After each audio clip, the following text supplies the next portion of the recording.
this was part of the worldwide anti-colonial movement in Africa and Asia especially. In India, in China, here in Africa. So that's how, although we were not coordinating all the time, but we were aware that we were fighting a common struggle. And in 1955, there was the Bandung conference in Indonesia.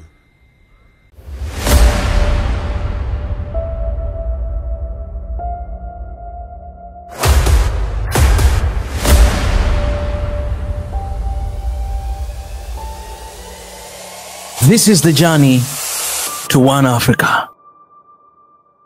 Your Excellency President Museveni, thank you for joining us and welcoming us and our crew to your beautiful country, Uganda.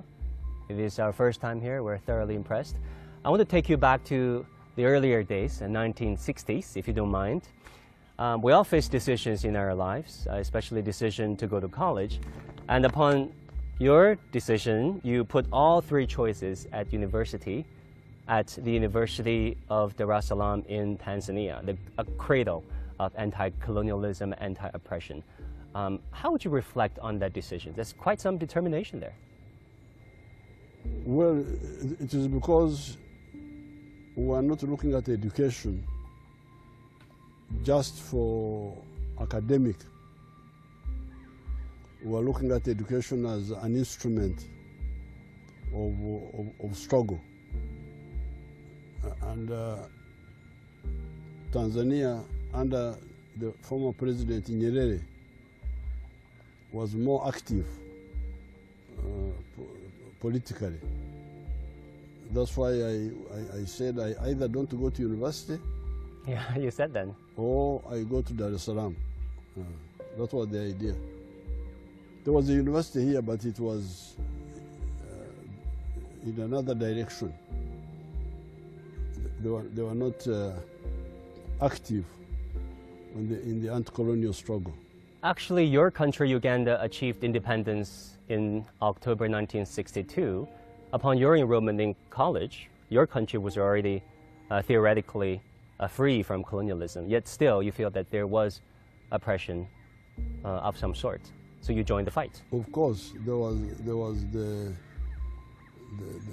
ideological disorientation of our people, our leaders here, but there was also the anti-colonial struggle still going on in Southern Africa, Mozambique, Angola, Zimbabwe, South Africa itself. We had to liberate Southern Africa and deepen freedom within the part of Africa which was already independent in name, but not in substance. And you were very active as a young student. Yes, very much so. Very much so in both deepening independence here and chasing the foreigners from Southern Africa. And how do you like China's modernization drive now? A campaign launched by President Xi since over 10 years ago to going down this path, making China more environmentally conscious, more equitable, reducing the gap between the rich and the poor, and more, of course, responsible as a champion of the global South and rights of all of us. That is the correct way. That is the correct way, because you produce wealth and then you distribute it. Some people make mistakes. They try to distribute what is not there. That's how they get all this mixed up. So that correctness of analysis of what comes first and what comes next is what has helped, and on whom do you rely? Which social forces do you depend on? That's how China has grown very fast. You met President Xi a few times, right? Yes. What kind of a person and leader does he strike you as? He calls you a veteran leader of Africa. What would you call him? The Chinese leaders are all very focused. They have got a correct analysis. Because you see, leaders are like doctors. If a doctor has got a patient, if you don't diagnose the sickness correctly, you will not give a proper prescription, and the patient may die. So the importance of the Chinese leaders is the correctness of analyzing their society, but also the world situation, where you are either right or wrong. Because if you look at if a doctor looks at a patient and does a wrong diagnosis, the patient will either not be cured or he will die. So the Chinese leaders have really used political economy. We call it political economy in our description. They have used the laws of political economy correctly. That's why China has grown. Some of these other fellows make mistakes. These laws are universal. They are there. It's not that they are a secret. They are distilled from the 4.5 million years of human history. But some people don't see them. We are doing the same here. We are moving. We are moving. That's where we are moving. On whom do we rely for wealth creation? The private sector, the state. What stimuli do they need? You find like China, they have emphasized infrastructure, the railway, the electricity. Now, here in Africa, part of the problem is that those aspects have not been addressed. The railway, the electricity has been not emphasized. If you don't build the railway, if you don't build the electricity, how will you produce competitively? How? If your production costs are high, how will you manage to support business, to succeed and be competitive? It is those issues that China has addressed correctly.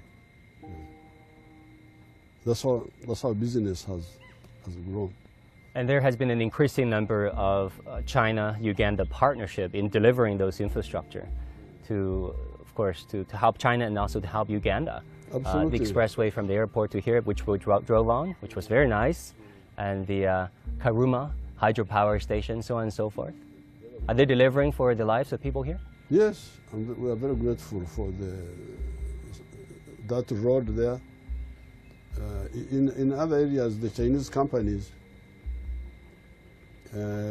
get contracts and they are paid, which is all right. But in the case of the expressway, they gave us a soft loan, which was very good, and also Karuma. We used a soft loan from Exim Bank Yes. of China, and we put on our own money. We added, but the major part was the Exim Bank. So very good. We are very happy with China.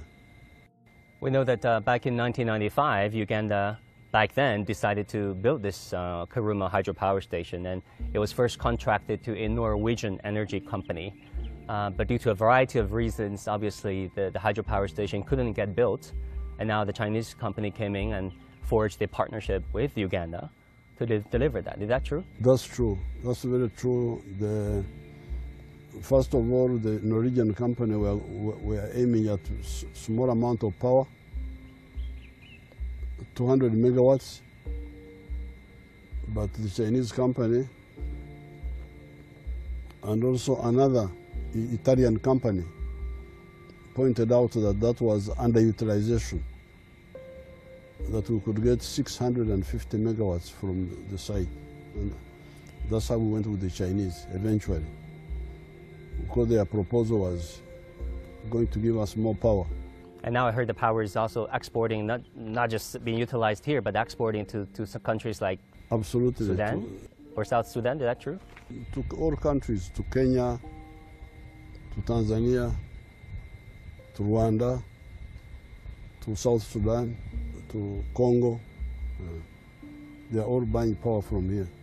Mr. President, if you think about China-Uganda friendship and China-Uganda relationship, China was among the first group of countries that recognized your country on October 18, 1962, and the two countries established a comprehensive cooperative partnership under you and President Xi. What words would you use to describe this 62-year-old relationship?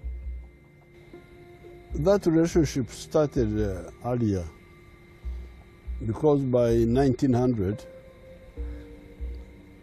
the whole of Africa had been colonized. Then China itself was like a semi-colony. It had been invaded by the European countries. Now on the African continent, the modern anti-colonial movement started in 1912 in South Africa by the founding of the African National Congress.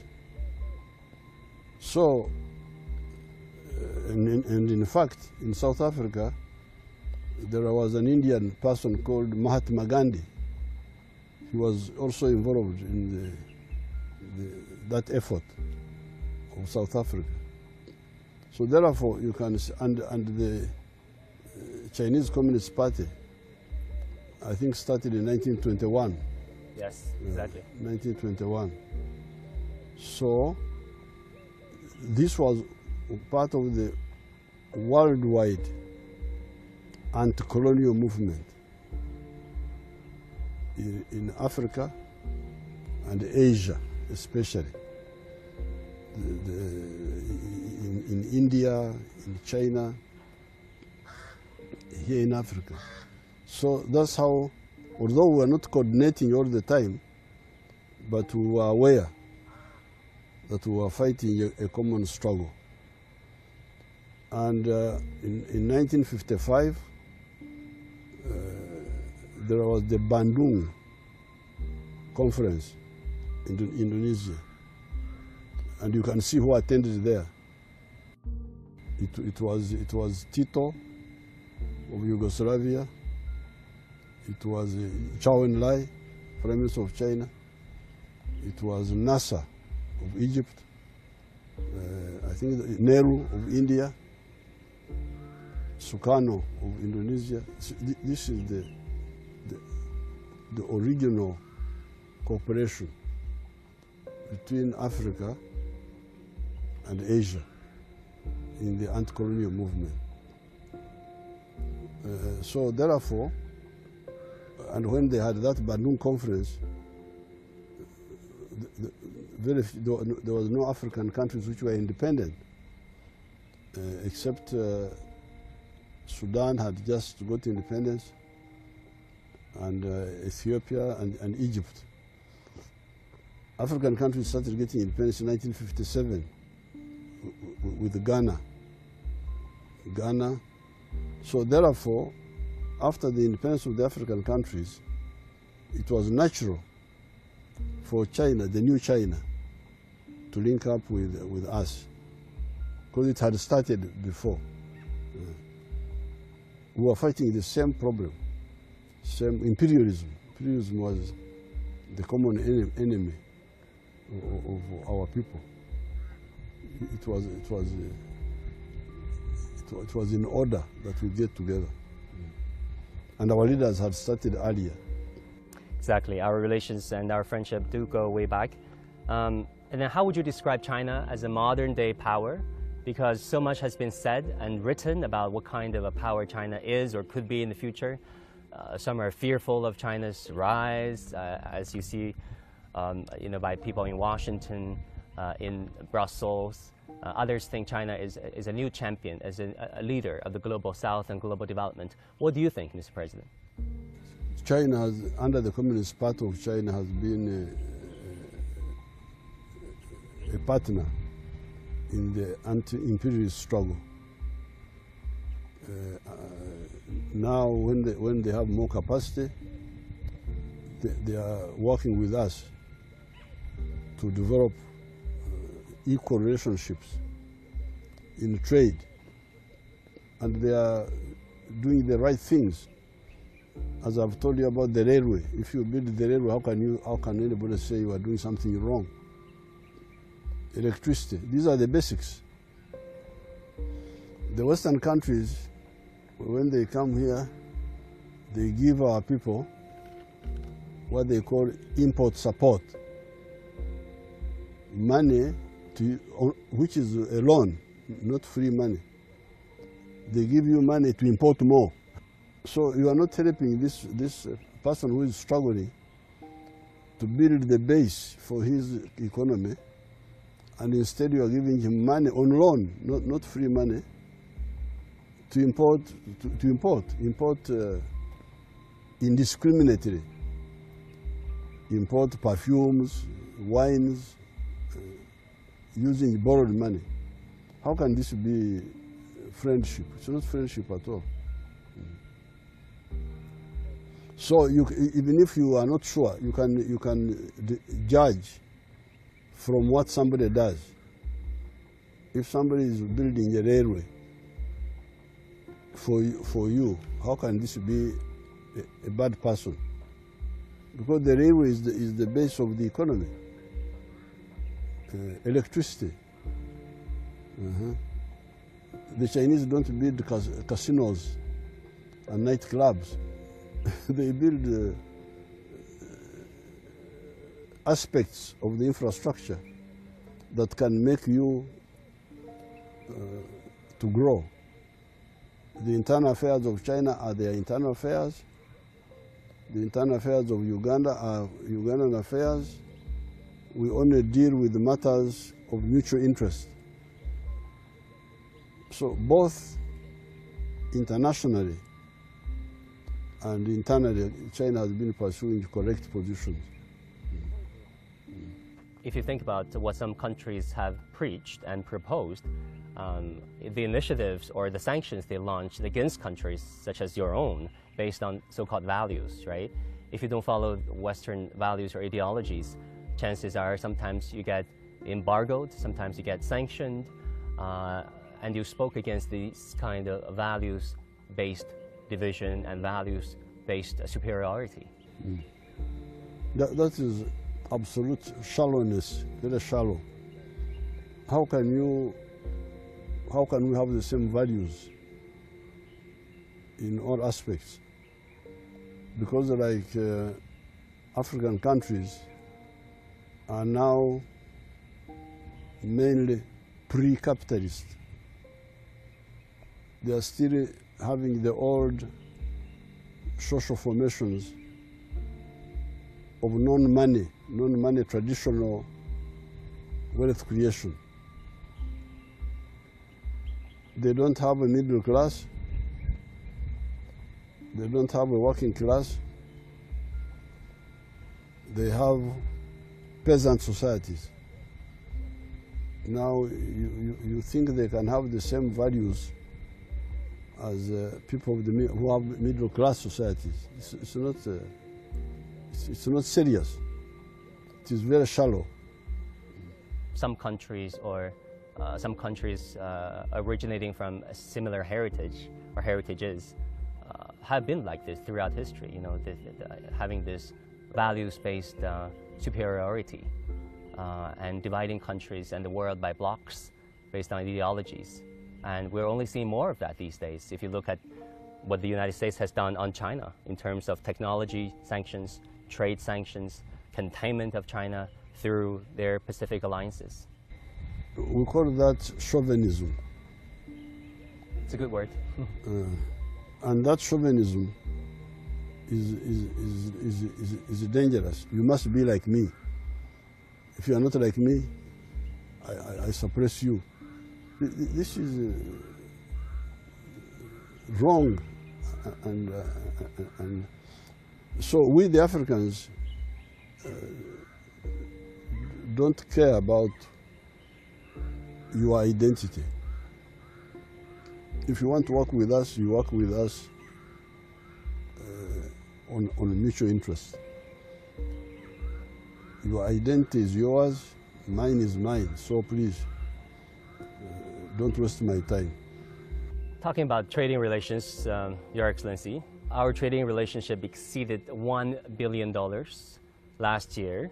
If you look at another way, our trading volume doubled itself in a short span of 5 years. Which area holds the largest potential for future growth? I heard that there's going to be a new trade hub set up by your country in China, right?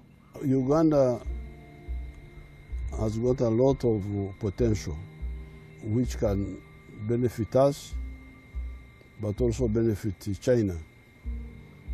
We have very strong agriculture. Therefore, we are already producing a lot of raw materials from agriculture. The only issue is to add value to them. Add value to coffee, add value to textiles, add value to cassava for starch, add value to maize, add value to milk, add value to beef.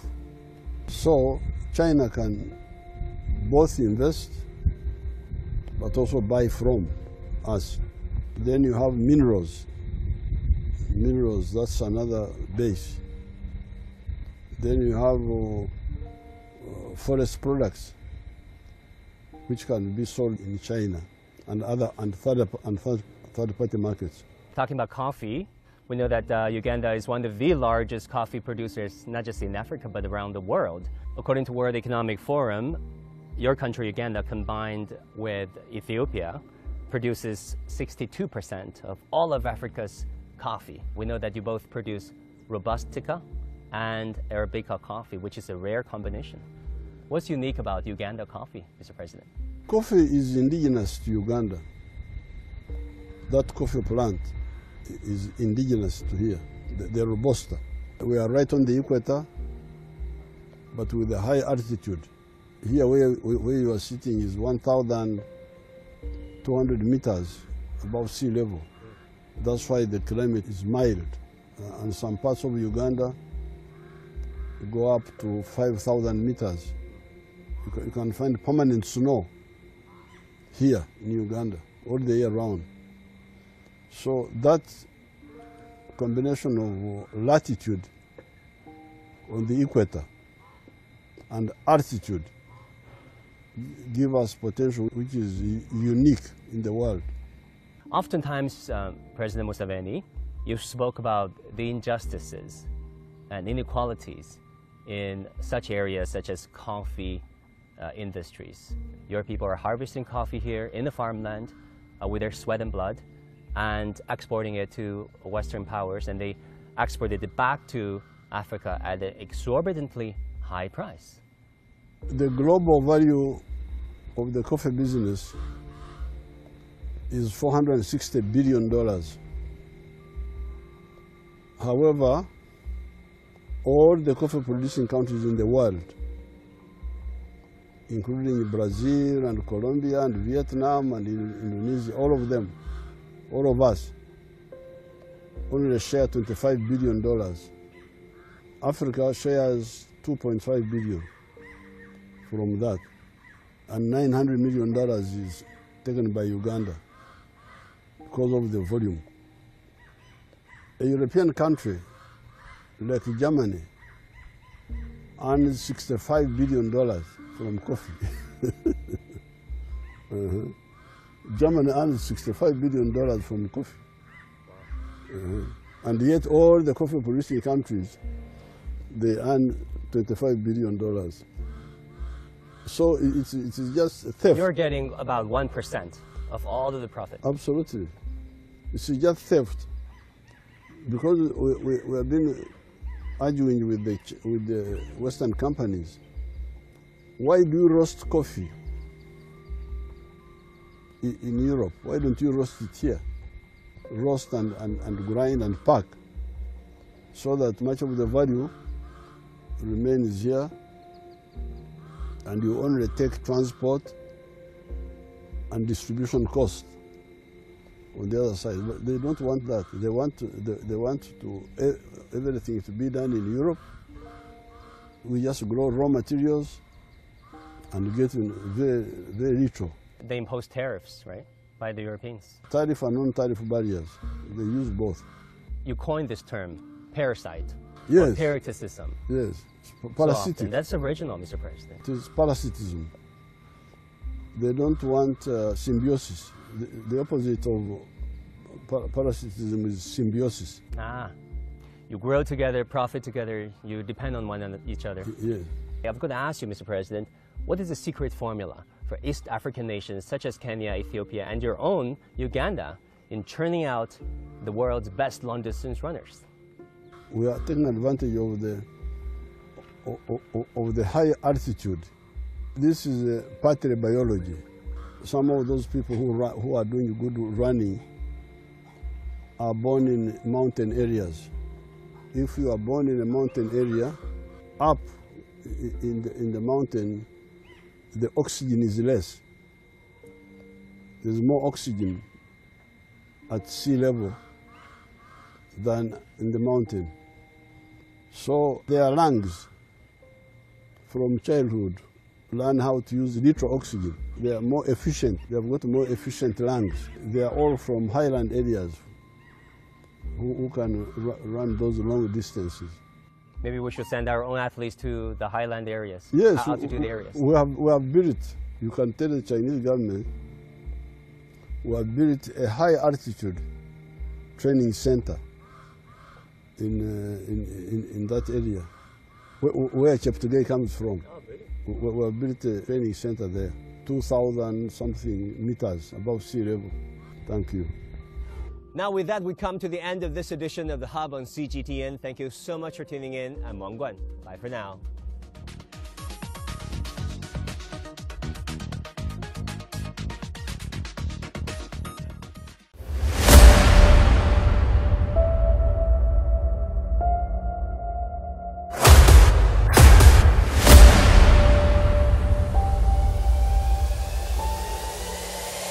This is the journey to One Africa.